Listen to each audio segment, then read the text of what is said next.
Today's lesson is on neck reining and an overall basic guiding. We hear the term neck reining most often. Neck reining refers to the term, is a term to refer to how you guide your animal.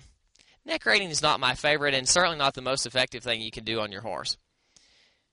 With any sport or situation, it's important for a horse to guide. Neck reining refers to a term where you just kind of roll your hand and you pull the horse off the outside rein. Whoa. If I'm asking to go for a left-hand turn, my rein will pull this way, and I have pressure against the right side of his neck. That's not really the most effective way to get a turn out of your horse. We prefer a direct rein kind of approach. All of our horses at the Graves Ranch follow their nose. They will follow your hand wherever your hand goes. So, if I'm going to ask this horse to turn to the right, I'm going to have a direct pull on his mouth to the right. He's going to go that general direction. It's much more effective. The horse stays more balanced. And it's easier to maneuver him, and easier for him to maneuver himself off of a direct rein pull, as opposed to a cross rein pull. Now, I'm very fortunate.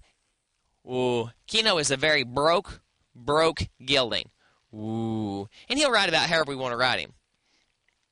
What I don't like to do, most of us ride with split reins at home, I believe, whether you're on a trail ride or doing some what we call compulsory work with any of your young horses at home. We usually ride with split reins.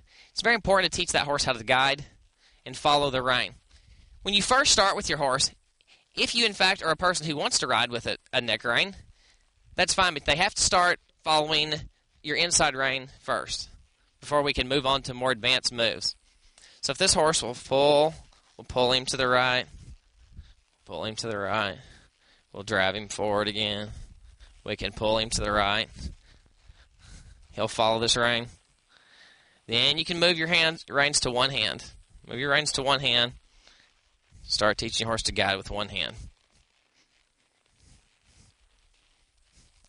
Ooh. The most important thing to guiding your animal is to make sure that he stays balanced on the ground. You don't want to ride your animal or teach your animal to respond to you in a way that might cause him to be off balance, cause him to stumble, cause him to fall.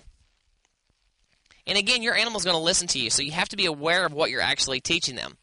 With this horse, when he follows my direct pull on his mouth, he's completely balanced. He's not going to slip. He's not going to stumble. He's going to fall. Where if I did this with him, I might could tip him over.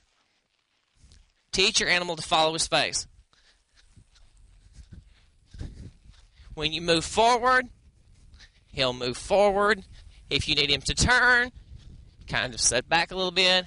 Move your hand out where he can follow his face. Follow his face. Follow his face. If you want to move this horse into a neck rein mode, you just start by gently applying your outside rein when you make that turn.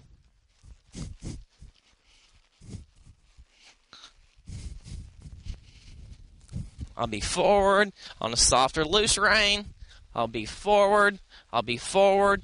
Then I'll start to sit back in my saddle. I'll step to my inside stirrup. And I'll guide my horse where I want him to go. Pretty soon I'll have this horse where I can guide him with one hand. He'll go wherever I want him to go.